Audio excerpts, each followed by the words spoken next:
Welcome back to BHAW Radio. I'm your host, Brian Rowan, and tonight we have a special episode with Kevin Ward and Scott Green, new assistant coach for the Army wrestling team. Welcome to the show, guys. What's up, B-Row? Reedy, what's up, fellas? It's good to be back. Good to be here, guys. So I think we should start off the show with Kevin just introducing Scott. You know, he's been in the role for, a week now, maybe. So, Kevin, let's have you So glad to be back on the show, and it's good to see you guys again. I've missed you guys, but I've enjoyed all the other episodes that I've been able to watch. Most recently, Brian Harvey's episode, which I thought was fire. Really proud of Brian. I was nervous, how the whole hour conversation was going to go, but my God, what a mature guy, and he crushed it. So anyways, good job, guys. I've really enjoyed the shows, but yes, absolutely right. It's an exciting time with the program. We've got a lot of really good things going on. Nothing more exciting than the addition of our new associate head coach to the staff. Coach Scott Green comes to us from Wyoming Seminary, where he was the head coach at one of the best, if not the best, high school programs in the country for the past 11 years. Coached dozens of national prep All-Americans, Fargo All-Americans at every tournament you can think of, and dozens of individual national champions. We're pumped to have him with us. Without further adu, Associate Head Coach Scott Green, welcome to the show. Thank you, guys. Thank you, Kevin, for the introduction. I'll try to live up to that tonight. You guys don't know how fired up for this show I am. I even put on the shirt that I used to warm up in back at West Point when I was like getting ready for games. It still fits, kind of. So we're getting ready for a wrestling match of the radio show tonight. Right. All right. Look out for B-Row's inside trip or his little fireman's carry or whatever else. Whoa. We don't want the dozen listeners knowing what I got out there. Putting the scouting report out there already, yeah. I think it was the ankle pullover. He's a little funky there, Coach. Is that what we're calling it these days? The ankle pull over the head? That's what I call it, because I didn't do any of that. It's just a leg pass. Yeah. Keep it simple. If you hear me or Coach Green from the corner this year saying ankle, pull it over your head, everyone will know. Yeah, I gotta write this down. I gotta write this down if you guys just give me a second. Yeah, let's work this into the practice plan coming up. Okay. Or the always classic, take him down. That's always a good coaching move there. Yep. Awesome. Well, speaking of philosophy, Coach Green, welcome. Thank you. You've been at West Point for a few days. What are your initial impressions? Wow. Pretty overwhelming. It's such an incredible institution. I spent time on campus before, but just kind of being here full time, and it's you got to be open. You got to walk around, with your head up, head on a swivel a little bit, and try to learn something new about the program and about the institution every day. And that could be as simple as, figuring out where to park where you don't get a ticket. But it's also going to be, and I haven't got one yet, by the way. I'm undefeated in that regard. But also, finding out about the guys on the team, getting to know them a little bit, and really just embracing everything that Kevin's done with the program so far, and figuring out ways that I can come in and add value to that. Awesome. Well, let's back up, Kevin. If you want to maybe talk through, obviously Ned Chuck lets you know at whatever point he lets you know that he's going to be leaving, and then you start obviously your search. I guess briefly, discuss kind of the phases of that and why he ultimately ended up with Scott. I mean, obviously the resume speaks for itself, but maybe give us a little insight into your thought process. Yeah, I think, whenever it was probably like late June, early July that I think we knew that Bellarmine was interested in Ned. And he made it clear, when we hired Ned, I guess it was 3-4 years ago, he made it clear, his goal was to be a Division I head coach. So fully supported him and looking at that job. And if there were any others that he had looked at along the way, fully supportive. He wanted to be a head coach. And say, listen, there's more United States Senators than there are Division I wrestling coaches. There's like 80 jobs in the country. So when they open up, if that's your goal and that's your career goal, it's what you want to do, then you need to chase every single one of them. So he went after the job, and I think they kind of went after him too. It was a really good fit for both. They made an incredible hire. He's going to knock it out of the park. So I think that was like late June, early July, maybe that kind of came to fruition. And I knew that we were going to have to make some moves on a coach. Now I was on vacation for like 2.5 weeks in July. So I was kind of working the coaching search, and actually while I was in California on vacation, Tyler Smith called me and told me he was leaving as well. So, had kind of two coaching searches going simultaneously on vacation. And, but, I basically, I think our administration really stepped up and supported us in some ways this year, and specifically with this hire, where we had a dynamite candidate pool, like some really solid applicants, and everybody was really good. But when I called Scott and I said, "Hey, we've got a couple openings. Are you interested?" And we had a conversation. Kind of got some of the nuts and bolts of the position out of the way. Hey, is this doable? Is it not? And when he decided it was something doable for him, to me, even though we had really quality candidates, it ended up, being a pretty easy decision for me, because you look at what Coach Green brings to the table, and it's so unique. It's unique from what anybody else kind of brings to staff, and it's unique to anything that I or any other assistant coaches bring to the staff right now. So I was looking for somebody that can has experience, that I think has the capability to learn the things they don't yet know, about the academy and how things work here. It's recruiting, training, you name it. And somebody with a little bit of an X factor, if you want to call it that, that can bring things to us that we don't have yet. Because what I told the team is when Ned announced he was leaving, I told the team, I said, "Hey, look, we're going to miss him, but I'm not interested at all in replacing him. Like, this is not going to be a replace Ned Shuck type of coaching search. This is going to be, how do we beat Lehigh and Cornell, and who can we bring in that's going to help us do it? That's the only thing that matters." And so I was pretty certain I wanted to bring in somebody that brought something that we haven't had yet. And you look at what Coach Green's done. Obviously, you don't have to evaluate whether he can coach or not. Results speak for themselves. But just kind of getting to know each other over the past couple of years, I've always liked the way he's ran his program, kind of his outlook on the sport. And so it worked out. Even though we had a dynamite coaching pool, it ended up being a pretty easy decision for me. You could ask him his perspective on the search, but it was, hey, we want you to be the guy, and he accepted the job pretty quickly when there was an offer there. And we haven't turned back since. We kind of been punching the gas ever since then, and already making an impact and getting better. So from my perspective, it's going really well. Well, B-Row, you can have the next question. But when I first heard this, I think I called you B-Row, or I talked to Phil since, and I was like, that is a Kevin Ward move. Like, like that in every way, So I commend you on that, Kevin, for thinking outside the box, which I think what makes you special as a coach, because you always do that. I know it's a little cliche, but people rarely do it, and when they do it, they rarely get it right. So kudos to you, and awesome. So over to you, B-Row. Yeah, so I'd like to get Scott's perspective on just why you wanted the position, why you decided to leave Wyoming Seminary. Like, how hard of a decision was that? Were there other positions you were looking at?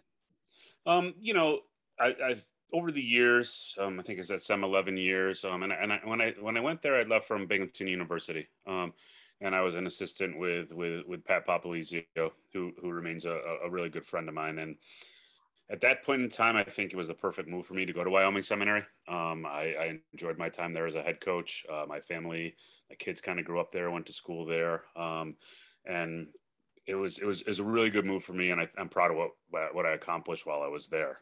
But there's always that itch, right? So like, I had conversations with several coaches in that decade plus about getting back into college coaching. And just up until now, it never really seemed like the right opportunity. There were not flaws with the job, but it just wasn't a good enough offer, or a good enough job, a good enough situation to leave the situation that I was in at SEM. This one was pretty clearly out of the gate. I had talked to Kevin, a tremendous amount of respect for what he's done at West Point. So when he called, I actually predicted it. As soon as I saw Ned get the job, I told my wife, I'm like, Kevin Ward's going to call me. And then he didn't call me for a couple of days, and I was like, oh shoot, maybe I got it wrong, right? He was on vacation, but so like, she was like mentally prepared. She was like, okay, we're going to have to make a decision soon, right? And I'm like, yeah, he's going to call. So we talked, and I think I was like headed out to Fargo or something like that, and coaching Pennsylvania. And so I had that time to kind of settle on it a little bit and think about it. Came down, interviewed, brought Jen with me, she stepped on campus for about 20 seconds and was like, yeah, you're coming here. No doubt about it. It was her first time there. And so, yeah, I mean, listen, like the Wyoming Seminary team that's coming back right now, it might be the best team at that institution ever, right? And I've had such strong relationships with kids that I've built there, and so it was a tough decision, but you know, it was interesting making it, and I'm glad that I did. And one of the kids at Wyoming Seminary actually really kind of crystallized it for me, because when I told them, it was almost like instant. He said, Coach, he's like, listen, he's like, you preach every single day. You have to use wrestling as an opportunity to open doors for yourself that might not be opened any other way, right? That you might not have access to this school, this job, you know, and you do because of wrestling. He's like, so for you to say that to us every day and then not act on it yourself, he says, that doesn't make sense. He's like, I have a little less respect for you if you didn't take this, if you think it's the right place to go. So great that the kids actually listened to what I was saying for 10 or 11 years, because you never know. But B, yeah, I mean, he's right? Like this was the one. This was the opportunity that I was kind of waiting for, and everything was lined up perfectly in terms of it being an institution that values academics, that values leaderships, that values things besides wrestling ability in their student athletes. A leader like Kevin, who preaches a lot of the same things that I do to kids, that I knew that I would line up with very quickly, philosophically. And I'm a New Yorker, right? So after 11 years in the Keystone State, coming home to New York is pretty awesome. My wife went to New Paltz, so she's got a lot of friends in the Hudson Valley, and we're ready to make the move. So here we are, and couldn't be more excited about it. That's awesome. So what was your relationship? Did you have any experience with West Point whatsoever before? I know you said your wife stepped on for the first time, but what about yourself? Any prior experience? No, I'd been on campus before, okay, and knew, you know, what everybody knows about West Point, you know, for the most part. And I have sent kids from Wyoming Seminary to West Point, so I knew that angle of it too, and all the academies, as far as that goes. But yeah, not much beyond that surface kind of Wikipedia, you know, definition of it, and having visited a couple times. But just, you know, from watching the student athletes over the years, and watching the way that they carry themselves, and I just saw so many parallels from what I preach everywhere I've been, and so as we peel back the layers a little bit more, that's getting reinforced every single day. Listening to the kids talk, listening to the way that they address you, listening to the way that Kevin and Joe talk to the kids, it's a good fit. Kevin, have you given Scott like a handbook or a handout of like all the Army acronyms he's got to learn, you know, pretty quickly? That would be way too organized for me to put together a booklet like that. It's trial by fire, learn on the job. I'm ready. Yeah. But look, you know, we communicate pretty well in our office because we all work right next to each other. So, you know, no, it's just a lot of conversations. We do not yet have the acronym dictionary put together. We used to as a recruiting packet. You know, there was a few that we list on there, but Scott's not a high school recruit. It's pretty smart, so he picks up on this stuff right away. So let's be truthful. Like I have sent Kevin a couple like long emails, like, all right, explain this to me, you know. And I think he's probably still working on a couple of those questions that I've had, but I'm not afraid to ask questions either. So I think that's going to go well. Yeah, we're going to learn on the fly, but we're going to get it all done. Nice. So Kevin, or Scott rather, you walk on campus for the first time. You've been there for like a week. What's the biggest thing that surprised you, or was like kind of like a head scratching thing coming on the West? Other than the parking situation. No, the parking's all good. I think it's just like I alluded to this before. The way that the cadets carry themselves is you think you know, but you don't know until you get there and you see the consistency in their posture and their attitude every day, right? You know, I've coached at a lot of different places, and I've worked with a lot of different kids of all different, like rural upstate New York high schools, Binghamton University, a kind of new fledgling Division I school, Wyoming Seminary, a well-to-do kind of prep school, and they all have great qualities, but like the consistency of that attitude that the kids bring into the room every day, and just the back straight, head up, look you in the eye, shake your hand. It's awesome. So, I was expecting it, but I was still a little bit like, wow, it's not a gimmick. It's who they are, and who they are becoming, and who we have a part in shaping, is pretty tremendous. And so where I had an idea that that's what it was going to be like, to see it in action every day is pretty awesome. That is pretty cool. So yeah, let's back up. Let's rewind a little bit, Scott. And you said you're from New York. Let's start at the beginning. So where are you from in New York? And then maybe just a brief timeline of the major milestones from your wrestling career and through coaching.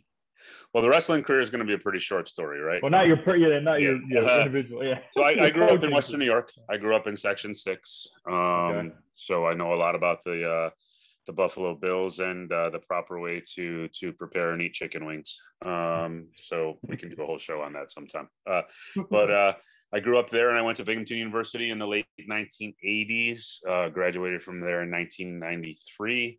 And I kind of hung around the Section 4 area, the Binghamton area of New York State, assistant coach at Union Endicott, Shenango Valley, a bunch of different schools in that general area before I took a head coaching job at Oxford there. And that's probably early 2000s. And during that time, I had the good fortune to start and run a wrestling club that allowed me to work with and develop a lot of pretty high caliber athletes. So mid 2005, 2006, Pat Papalizio, who I knew pretty well, gets the job at my alma mater at Binghamton University. So one of the first kind of calls that he makes is, hey, can you help out a little bit? And I was coaching at Oxford at the time. Oxford was my first head coaching gig. And I was like, oh, do I really want to go back and be an assistant? I got a pretty good thing going here. We had just graduated a kid named JP O'Connor, who was a 4-time New York State champion, wound up winning NCAAs for Harvard. So we had some momentum going at Oxford, and we're feeling pretty good about the direction that we were going. But man, like coaching Division I at your alma mater at a program that had just been reinstated, it had been canceled before that, was too much to pass up. So I kind of took that job on, was part of a resurgent program there that went from being X'd, being canceled, having no team, to I think our fourth year there, we finished 14th at NCAAs, right? Had some All-Americans getting on the podium, and it was a great experience there. Working with Pat, who's a very driven guy, and that was it. Kind of wound up being really cool because Pat went on to NC State. Our assistant coach there, Dennis Papadatos, went on to be the head coach at Hofstra. And then I left fairly soon after that, or to be the head coach at Wyoming Seminary. And that was just a great situation for me there too, because I was able to parlay my coaching ability into a huge benefit for my family. They were able to go down there, attend a great school, Wyoming Seminary. And I taught there, I coached there, and it was perfect for where I was at that point in time. So, for a decade or so, I was out of the Empire State. It's only about an hour from the border, so it's kind of like, like New York South a little bit, but Wilkes-Barre, Scranton area. But we always joke, like, we moved from Binghamton to Wilkes-Barre. It's like same city, same river, just a different state, right? And then, after coaching there for a long time, building it into a program with some success, won prep nationals a couple times. This was the next step. So that's kind of the snapshot of the coaching career. Thanks for that. Yeah, no problem. So back to Kevin, we're recording this on Monday, August 23rd. You dropped the announcement for the team captains today. So if the listeners didn't see the post, can you go into that a little bit? Yeah, and we're recording this at 7:24 p.m. And I just want to say how nice it is to have an associate head coach on here that can pick up the slack when I got to go, because I got 2 kids that broke out of their room upstairs. So I apologize for the noise if you guys heard that. Jailbreak. Yeah, I don't know how, but there's nothing that can keep them in the room. Look at Scott taking over like a pro. Here I am getting in the way again. Team captains, B-Roll, what a great question. So this is something that, Brian, you and I have probably talked about this, together, maybe more than I've talked with, almost anybody about it. But I struggle with the team captain concept, especially as it, is kind of structured here at West Point. So I'm always like slow to announce the team captains, just because I don't think it's crucial. You announce them like right after the season, and you have them in the spring and over the summer. I really wanted to see who would really kind of emerge and present themselves this year. We have a really strong group, to include an amazing sophomore class, some really strong juniors. But this senior class, we selected 3 captains from this senior class to help lead the team, not do it by themselves, but to really set an example. PJ Ogunsanya, JT Brown, Ben Sullivan. And let me tell you why, without going into the details, like into the weeds about each 3 of them. To me, it came down to how do they approach the sport, and how does their approach manifest itself every single day? Practice room, weight room, team meetings, whatever. Like, how does their approach to the sport show up? Like, their attitude is exactly what we want. And they're all very different, but really kind of what stood out to me is, JT's always been a guy that he's not the most talkative, but he's not afraid to speak up. So he's kind of emerging as more of a vocal leader. And obviously he's been successful qualifying for the tournament a couple times. And he's done that through really hard work and just making progress, bit by bit. PJ Ogunsanya, he goes from, a backup 141 pounder as a sophomore to, or maybe that was his freshman year, and then narrowly missed qualifying as a sophomore, qualifies last year as a junior, and faces some adversity. But like, his attitude daily is exactly what you want. He brings an energy and an enthusiasm for training that you want. Ben Sullivan, he's just been a rock in our program for 4 years in a row now, 5 if you count the prep school.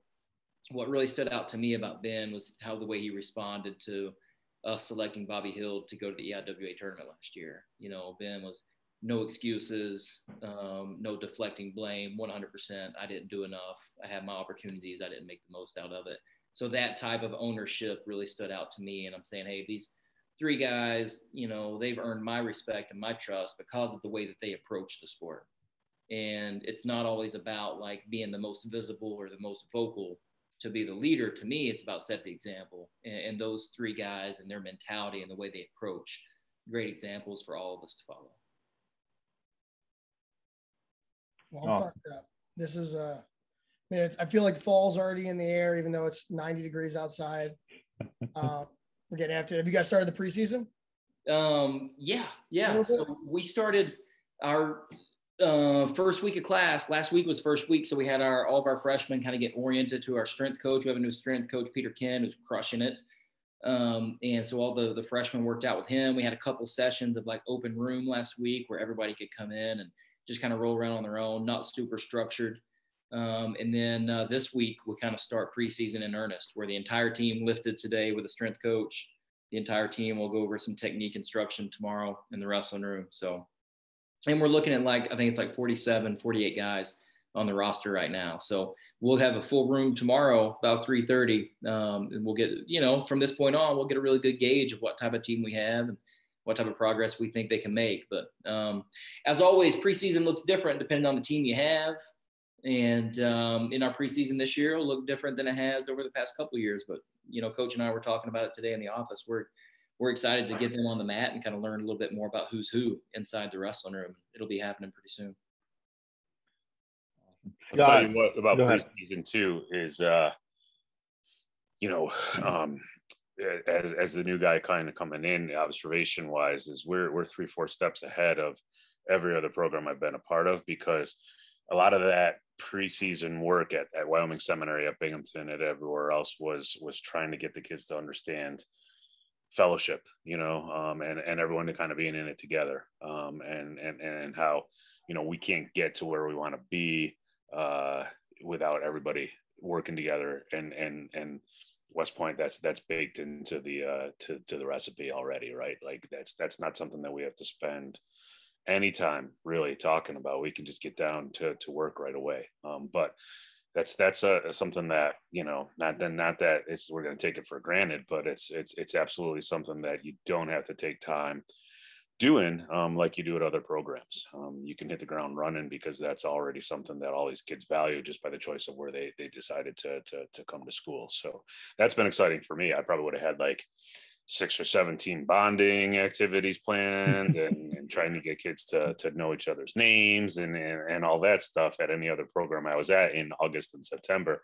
And here it's like they're all brothers already. And that's exciting as the new guy coming in to see not only that you don't have to spend a lot of time doing that because they've already done that over the summer and throughout their time here at the academy, but to be able to just be able to get right into it right away, and have the kids have that sense of cooperation and fellowship is super impressive, and it's going to be a huge advantage for us.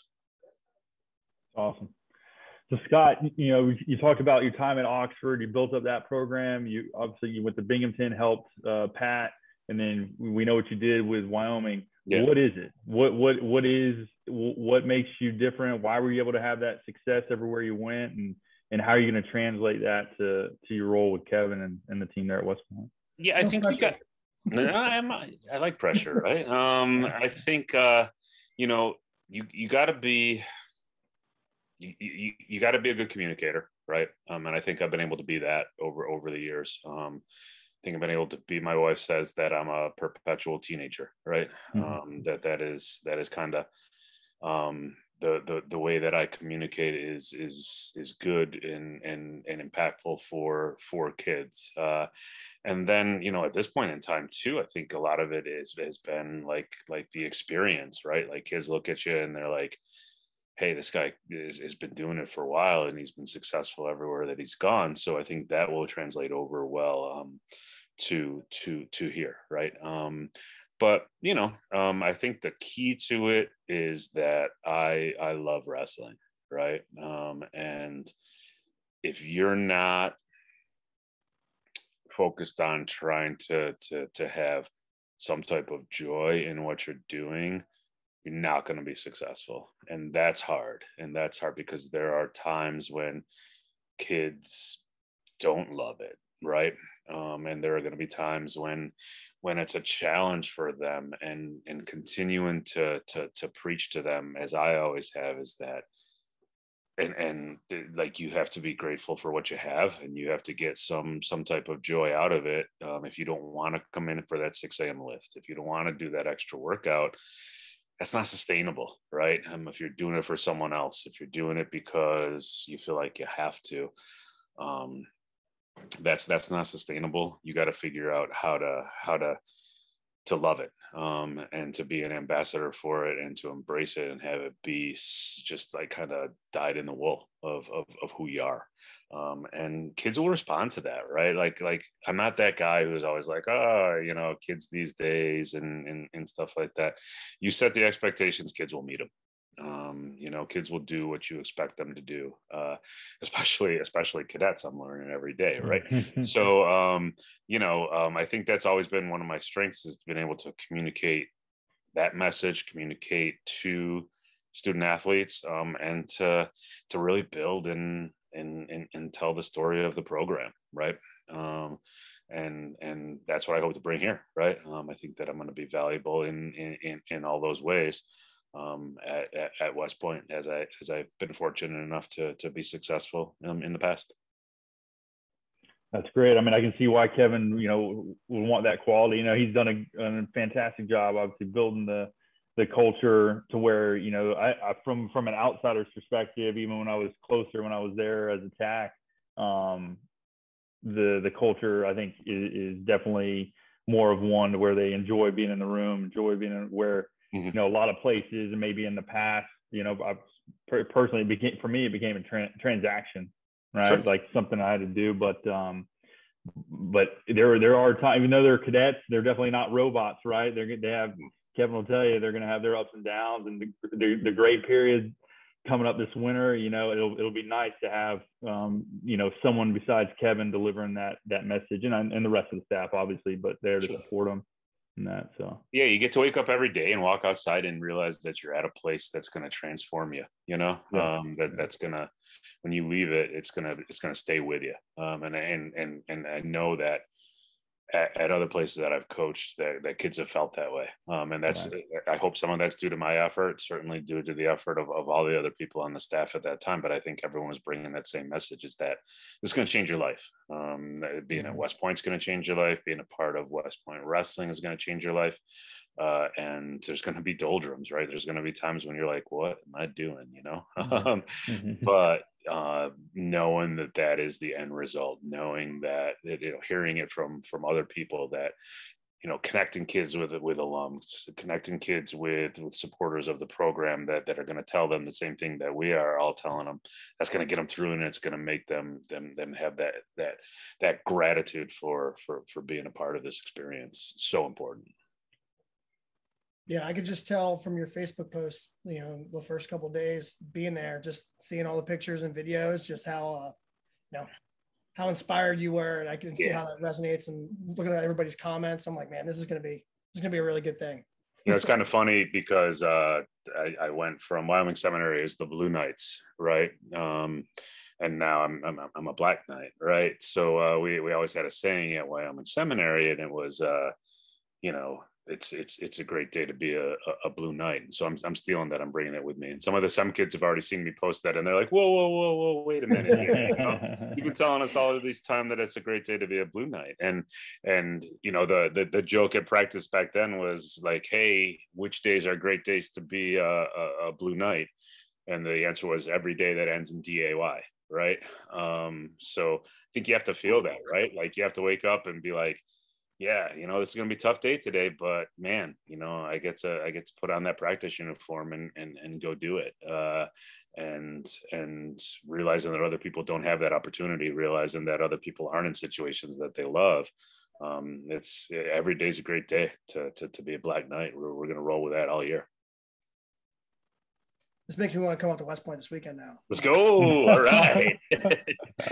Do you golf? I do not. No. I decided that I wanted to stay married, so I do not golf. Hey, the best time to start. Don't let Hannah watch this. Hey, no. I'm not getting Coach Ward in trouble. But the trust tree, Scott. We're in the trust tree right now. The nest, are we not? Listen, I said that was part of the evaluation. I asked Scott, I said, do you golf? He said, no. I said, perfect. I can't have everybody leaving me. You got to bear that cross, Kevin. Yeah. You got to bear that cross. Somebody has to stick around and actually do some real work.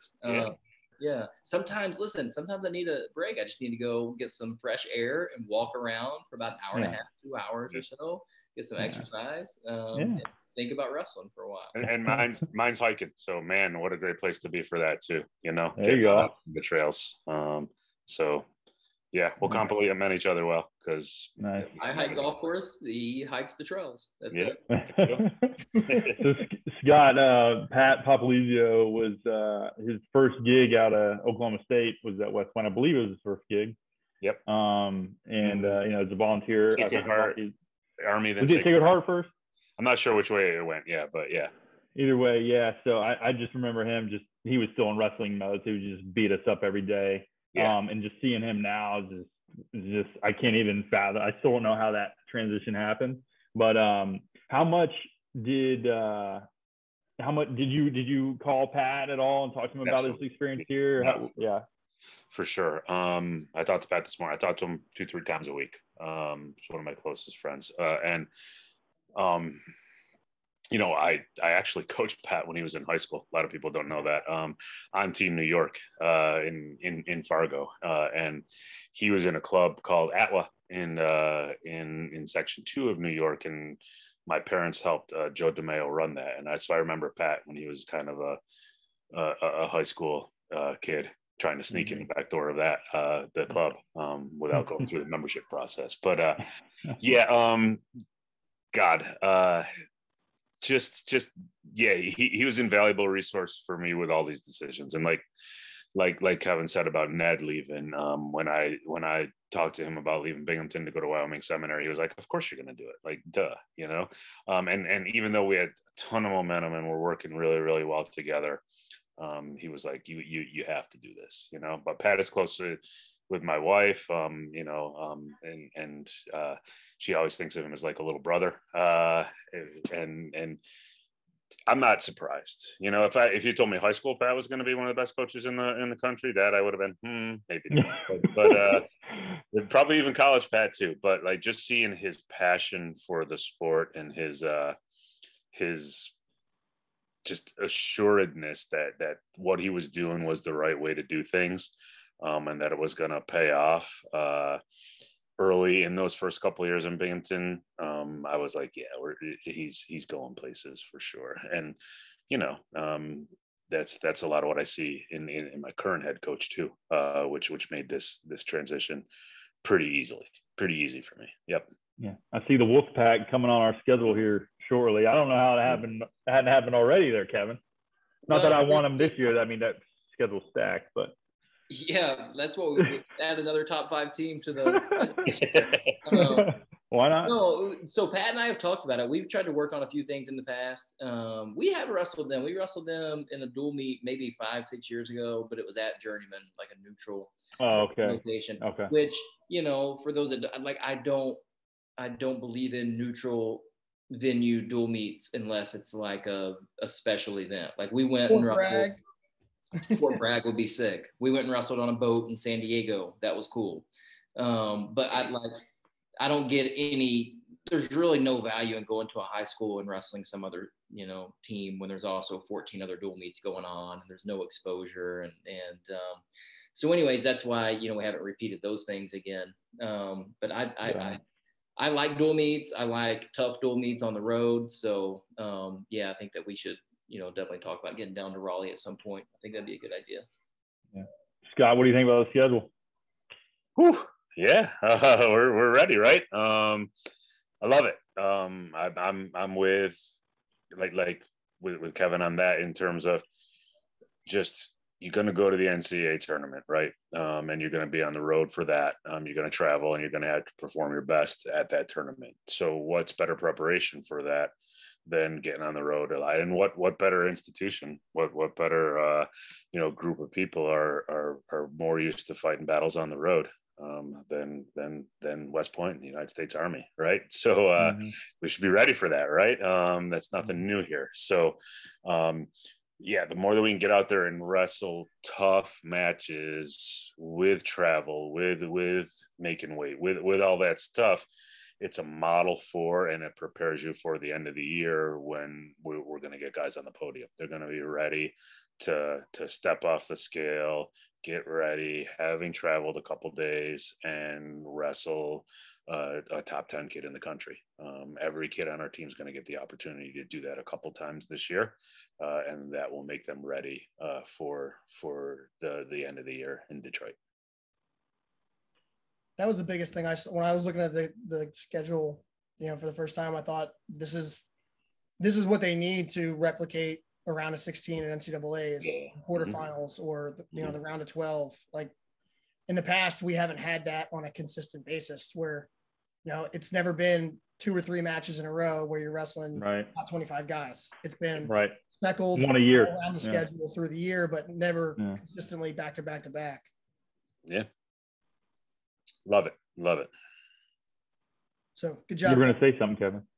Oh, no, I was going to say that's the thought process that went into it. You know, it's like, you know, last year was a tough one where we sat at home a lot and didn't get a chance to travel and compete and wrestled regional teams that didn't really prepare us for, you know, we go into the national tournament last year and we're wrestling, you know, Big 12 or Big 10 teams and Pac-12 teams that have been traveling all over the country and wrestling, and we didn't get the opportunity to do that. So I made up my mind early last January that if the country opened back up, we were going to take full advantage of it. So, yeah, it's about being prepared, but it's also about making most of the opportunities that you got. I mean, these guys have a limited, it's 4 years. You have a limited time when you're able to do this. So let's live it up to the fullest. So these guys are going to be able to get the experience that they came to West Point to get, which is big time wrestling week in and week out, and a chance to compete and beat some of the country's best wrestlers, and prove that they belong there. So we're excited about it. Awesome. Kevin, I got one more question, before I wrap things up, but the incoming plebes, they get through. Beast, did everybody get through? Did you accept any walk-ons? You talked about 47, 48 guys on the team. I know the fans, at least the dozens of listeners, they're dying to hear, kind of the incoming class, and we'll go more in depth, probably later in September about that, but just to give us a rundown kind of those things. Yeah. So, and stay tuned to the social channels too, over about the next week and a half, 2 weeks, we'll start releasing, our freshman class and introducing them to the world. So pay attention to our Instagram, our Twitter, those things, our Facebook, they'll be out. But yeah, everybody made it through. So we're really excited. We've seen the guys in the room a few times. And it's too early to know exactly how hard working are they going to be, like, how tough are they? But I mean, it's not too early to say that they're a pretty impressive group. Like, they're obviously driven.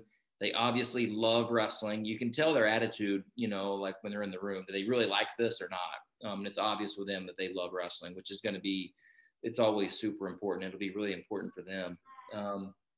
So we'll introduce them. It's a dynamite class. We know that. Tons of potential. And, in about 4 or 5 years, I'll tell you how that class turned out.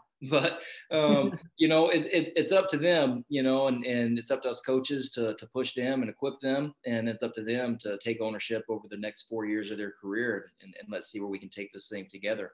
As far as accepting walk-ons, BHAW, we're going to give a few people an opportunity to walk on. But they're going to have to prove that they can make our team better. It's not going to be a one-day tryout. It'll be more like a week, 2, maybe even up to 3-week tryout. So let's see who they really are. Do they really want this? I'll give you an example. So we let some guys come in the room today to work out on their own. Like, if you guys are interested in trying out, come in and work out. I leave the room, I come back 45 minutes or an hour later or so. I'm walking through, going to the office. Well, one of them's already left, so I'm thinking, okay, well, that's not a great start. He's probably not going to make it.